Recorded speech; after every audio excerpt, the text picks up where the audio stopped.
You bring to me for your dispute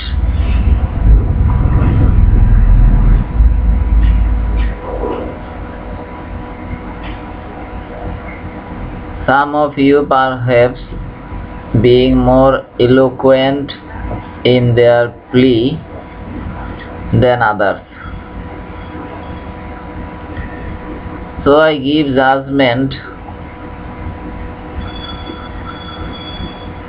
on their behalf according to what I hear from them.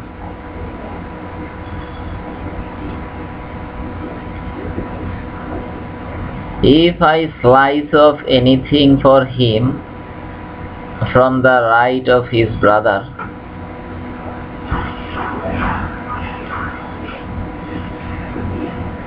he should not accept that.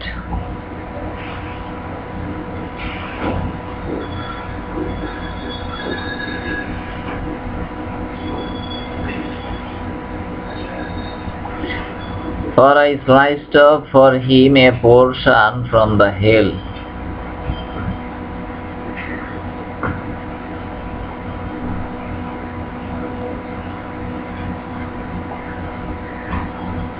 Al-Hadith Muslim Sharif, book number 18,